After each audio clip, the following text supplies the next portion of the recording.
ایک شخص نے حضور سے کہا کہ حضور مجھے کوئی وصیت کیجئے۔ حضور نے اسے ارشاد فرمایا کہ تو غصہ نہ کیا کر۔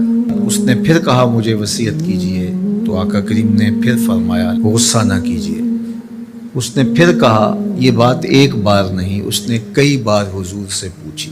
وہ کوئی اور وصیت طلب کرنا چاہ رہا تھا کہ یہ تو ٹھیک ہے، کچھ اور وصیت بھی کیجئے۔ اس سے ایک تو اس شخص کی ذاتی صورتحال ایسی ہوگی، اور دوسری یہ ہے کہ اس نصیحت کی اہمیت کے پیش نظر کہ غصہ جب انسان کو آتا ہے تو وہ مغلوب ہو جاتا ہے اور بہت غلط فیصلے کر بیٹھتا ہے۔ اس لیے بار بار ایک نصیحت پر تاکید کرنا اور اس کا تکرار کرنا اس امر کی طرف توجہ دلاتا ہے کہ ہمیں معاملات کے اندر بہت معتدل رہنے کی ضرورت ہوتی ہے۔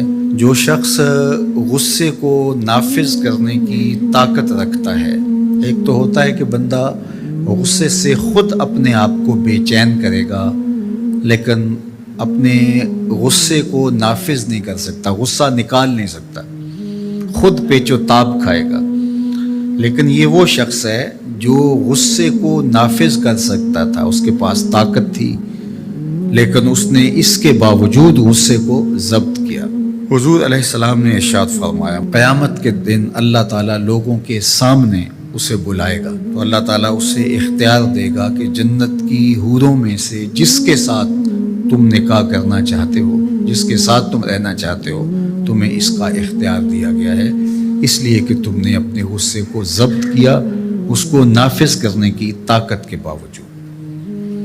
اور ایک روایت حضرت سلیمان بن سرد رضی اللہ تعالی عنہ سے مروی ہے، کہتے ہیں کنت جالسا مع النبی صلی اللہ علیہ وآلہ وسلم، میں حضور علیہ السلام کی مجلس میں بیٹھا ہوا تھا۔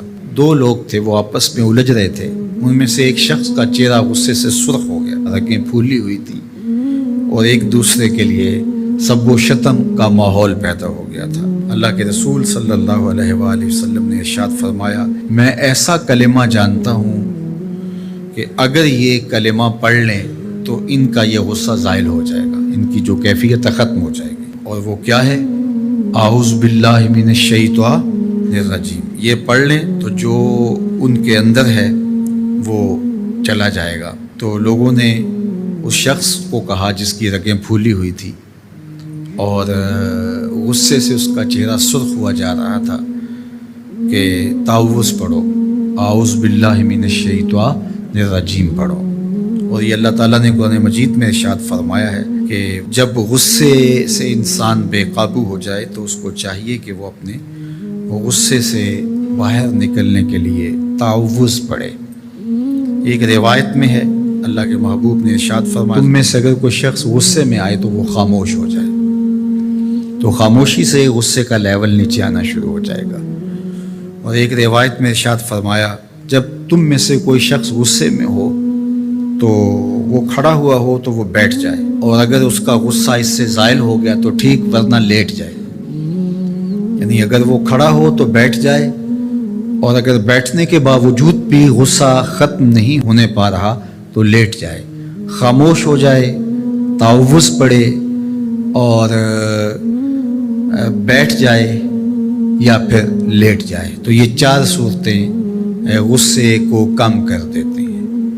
تو غصے کو نافذ کرنے کی بجائے کوشش کرنی چاہیے کہ غصہ جو ہے وہ فروغ ہو جائے، کیونکہ غصے میں انسان ایسے امور کر لیتا ہے کہ بعد میں اس کو سخت پچھتاوا ہوتا ہے۔ اگر کسی شخص کے ساتھ قرآن مجید نہیں ہے، قرآن مجید کے 2 رکوع 4 رکوع آدھا پارہ اگر کسی زندگی میں روزانہ کی بنیاد پہ نہیں ہے تو اس کی زندگی کا نور اس سے روٹ گیا ہے۔ گر تو می خواہی مسلمان زیستن نیست ممکن جز بقرآن زیستن، اگر تو مسلمان بن کے جینا چاہتا ہے تو قرآن کے بغیر ایک لمحہ بھی نہیں جی سکتا۔ تو قرآن کو اپنی زندگی میں اس طرح داخل کر لیجئے گا کہ اٹھتے بیٹھتے چلتے پھرتے تمہارے ساتھ قرآن کی تعلیمات جڑی ہوں، کوئی دن قرآن مجید کی تلاوت سے خالی نہ ہو۔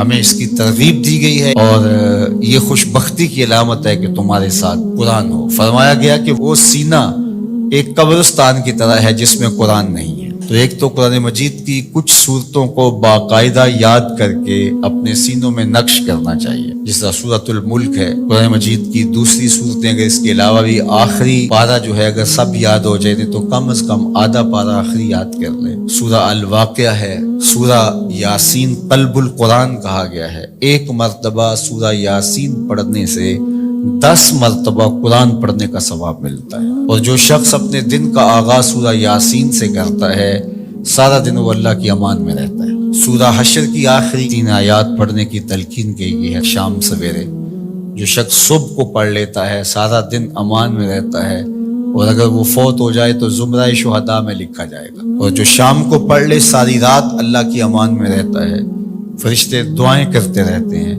اور اگر وہ فوت ہو جائے تو نام زمرہ شہداء میں لکھ دیا جاتا ہے۔ جمعہ کے دن سورہ کہف پڑھنے کی تلقین کی گئی ہے کہ ہر جمعہ المبارک کو سورہ کہف کی تلاوت کرو، تو قرآن زندگی میں شامل کیا جائے، یہ بدبختی سے بچاتا ہے، قبر میں روشنی لاتا ہے، اجالے لاتا ہے، اور سورہ کہف پڑھنے والے کی قبر میں روشنی ہوگی، یہ قبر میں روشنی لے کے جائے گی۔ خاتون ہے تو وہ اچھے شوہر کو تلاش کرے جو کل بچوں کا اچھا باپ بن سکے، اور اگر مرد ہے تو وہ اچھی خاتون تلاش کرے جو کہ اچھی ماں بننے کی صلاحیت رکھتی ہو۔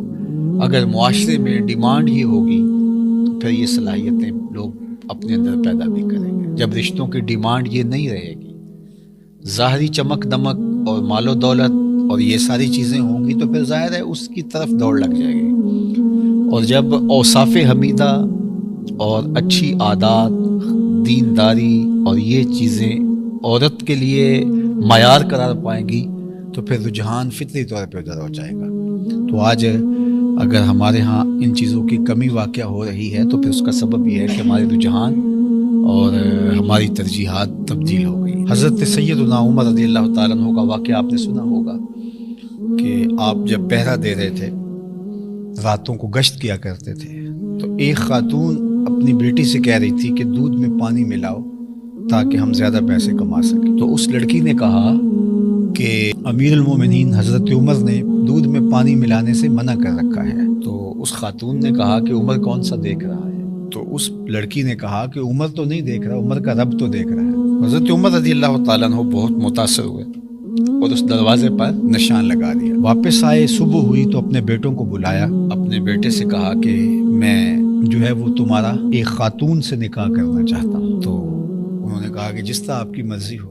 تو پھر آپ نے اس گھر پیغام بھیجا اور اس بیٹی کے رشتے کے لیے اس کی ماں سے کہا۔ تو حضرت عمر کے فرزند کا نکاح ہوا اس خاتون سے، ان سے ایک بیٹی پیدا ہوئی جس کا نکاح پھر عبدالعزیز سے ہوا، اور اس عبدالعزیز سے اور حضرت عمر کی پوتی سے پھر ایک بیٹا پیدا ہوا جس کا نام حضرت عمر بن عبدالعزیز۔